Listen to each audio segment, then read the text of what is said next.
So hi, my name's Erin. I'm the Senior Media Executive at SVC. So today I'm joined by Julian from Lady Luck Games. Julian, how are you? I'm good. I'm good. Suffering from a bit of hay fever at the moment. I've been in the country for about 12 years in the UK, and I still think the country's trying to kill me with every season that goes by. So excuse me if I sound a little bit hoarse during this interview, but it's great to be here and great to meet you, Aaron. It's great to meet you as well. And obviously you've kind of been in the role for quite a short time now, but for those, I mean, firstly, congratulations. And for those that might not know, can you tell us a little bit about Lady Luck Games for, those that might not be familiar with the studio? Yeah, of course. I joined the company mid last month, so I'm relatively new. Um, you know, uh, I had an opportunity to meet Mads Rasmus and the rest of the team at Lady Luck Games. I knew right away that this would be a fantastic opportunity to build something truly groundbreaking. Even though the company is relatively new, it was founded in 2019. I saw massive potential for its growth and development. Now, Lady Luck Games has the right people on board with great experience and business knowledge, and most importantly, our chairman is the ex-CEO of Net Entertainment, Per Eriksson, which a phenomenal backing if I've ever seen one for such a young studio. Um, we produce premium slot games with stunning graphics, sound, and entertainment punch.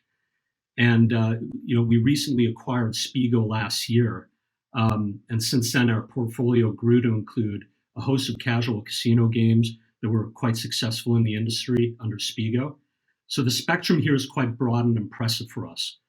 In terms of um, our market expectations, the breadth of content, and the excitement of the games for all different types of markets and genres. So I've had a look at a couple of your different games as I've been writing them up, and they look absolutely fantastic. Obviously, something that we kind of have written about as well is your deal with King Features. That's obviously been quite an eye-catching deal. So what can we expect from that kind of in the future? Yeah, King Features, what an excellent opportunity this is. Yeah, we signed in December last year. This was a 3-year co-development and distribution agreement.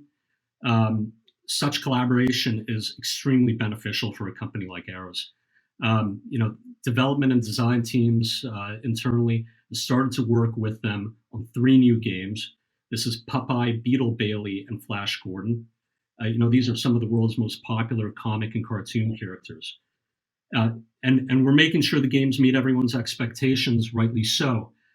Make sure they're highly entertaining and delivers on exciting bonuses and unique gameplay. So we can't wait for these games to be released, and we strongly believe that they're going to be highly successful. You mentioned a couple of your different games there.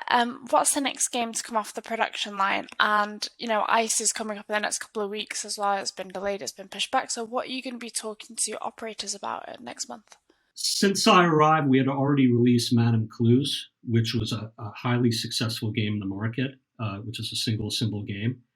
And since as I joined, we also released Cherry Supreme, which is one of those classic neon slot games. Great feedback from the industry so far on that game.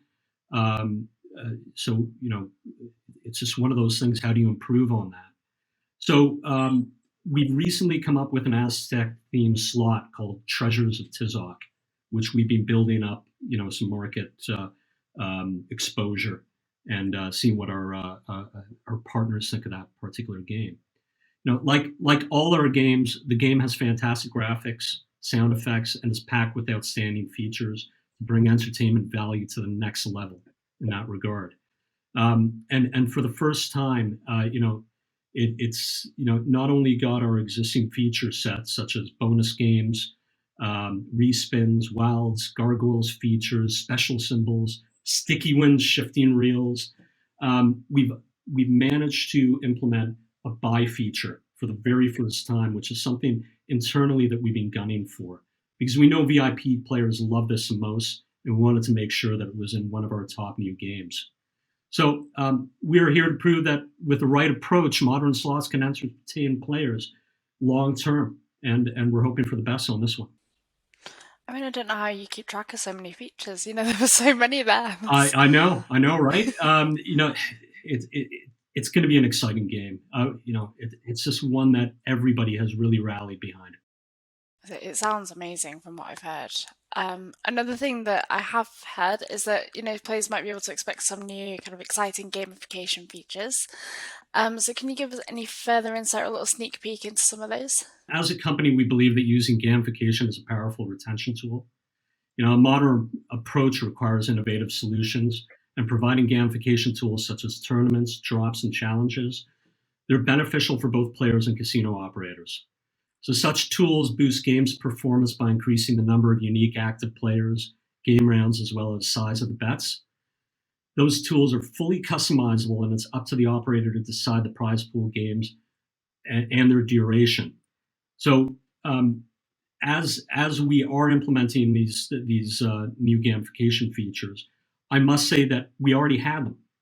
So as we acquired Spigo, they already had gamification across all the casual casino games.